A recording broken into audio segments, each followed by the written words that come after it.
A circulatory system. Circulatory system is it delivers oxygen, nutrients to cells, and takes away waste. Heart pumps oxygenated and deoxygenated blood in different sides. The type of blood vessels include capillaries, arteries, and veins. The common problems of the circulatory system is we have aneurysm, arteriosclerosis, heart disease, high blood pressure, and varicose veins. When we say aneurysm, a weak spot in the wall of an artery. And when we say arteriosclerosis, a narrowing of the arteries caused by a plaque deposits. Heart disease, lack of blood supply to the heart because of narrowed arteries, and high blood pressure can be caused by obesity, among or other things. When we say varicose veins, problems with the valves that stop blood from running backwards. Blood consists of red blood cells, white blood cells, platelets, and plasma. When we say red blood cells is to carry oxygen, and white blood cells that makes a part of the immune system. When we say platelets needed of clotting. When we say plasma blood cells, nutrients, wastes float in this liquid. The heart pumps around the body. It sits inside the chest, in front of the lungs, and slightly in the left side. The heart is actually a double pump made up of 4 chambers, with the flow of the blood going in one direction due to the presence of the heart valves. The construction of the chamber makes the sounds of heartbeats. Veins have one-way valves instead of muscles.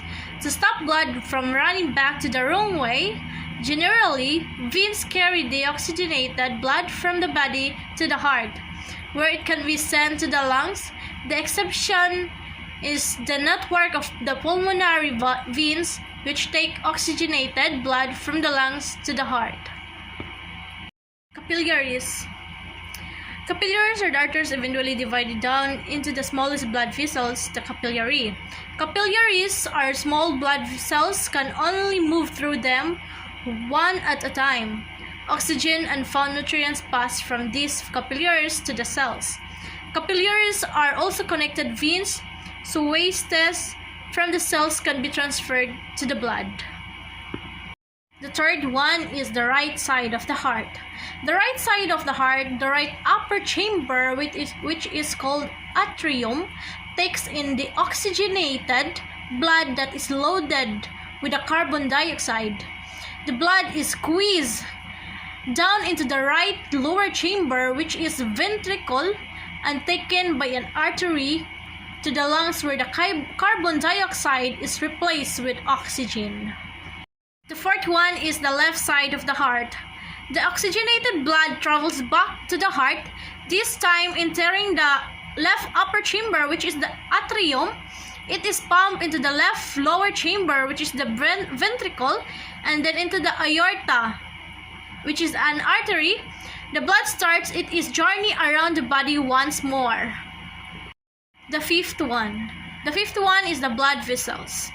Blood vessels have a range of different sizes and structures depending on their role in the body.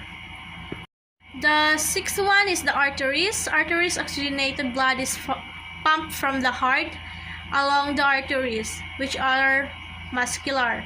Arteries divided like a tree branches until they are slender.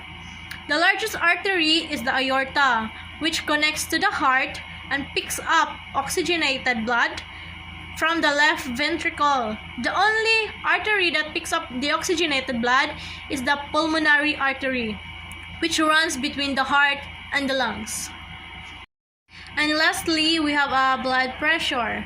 Blood pressure refers to the amount of pressure instead of circulatory system as the blood is pumped around.